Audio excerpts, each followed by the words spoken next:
ሰላም ሰላም የሞክር ቤተሰቦች እንዴት ናችሁ? እንዴት ሰነበታችሁ? ዛሬ ደግሞ አብረን ሌላ አዲስ ምሳቃ እንሰራለን። አብራችሁን ቆዩ። ቪዲዮቹን ስታዩ የተለያየ ቪዲዮ አለ፣ የተለያየ ደግሞ ፕሌይሊስትም አለ። ይህንን ማሳወቅ ስለፈለኩ ነው። ምክንያቱም አንዳንዱ ረዘም ያለ ቪዲዮ፣ አንዳንዱ የምሳቃ፣ አንዳንዱ ደግሞ የሌሎች ነገሮችም አለና ፕሌይሊስት ውስጥ እናንተ የምትፈልጉትን ማየት ትችላላችሁ። የዛሬ ምሳቃችን የሚሆነው መኮሮኒ ኤን ቺዝ ነው። ልጆች በብዛት መኮሮኒ ኤን ቺዝ በጣም ይወዳሉ።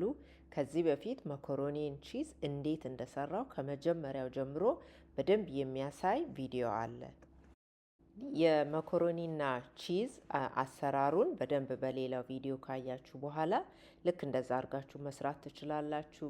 ሌላ ደግሞ የእናንተ የሆነ መንገድ ካለም የምታውቁበት መኮሮኒን ቺዙን በምታውቁት በለመዳችሁት መንገድ መስራት ትችላላችሁ። ግን መጀመሪያ ጊዜያችሁ ከሆነ ቪዲዮውን ሌላው ቪዲዮ ውስጥ ገብታችሁ የመኮሮኒን ቺዙን በደንብ ማየት ትችላላችሁ ማለት ነው።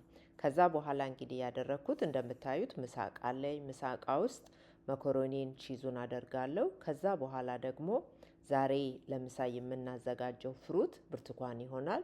ልጆች ትምህርት ቤት ውስጥ ለመብላት እንዲቀላቸው ብርቱካኑን ልጠን ወይም ቆርጠን ቆዳውን አንስተን ልክ በቀላሉ በማንኪያቸው ወይ በሹካቸው አንስተው ለመብላት እንደሚመቻቸው አድርገን እናዘጋጃለን። እኔ ይሄኛው ትንሹ መንደሪን ስለሆነ ልጬ ኦልሬዲ እያንዳንዷን ክፍል ለይቻት በአንድ በኩል አድርጌያለሁ። ከዛ ደግሞ በሌላ በኩል ቲማቲም አድርጌያለሁ።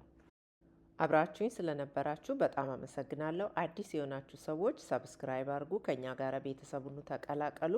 በሚቀጥለው ጊዜ ደግሞ በሌላ ቪዲዮ እስከምንገናኝ ድረስ ሰላም ሁኑ።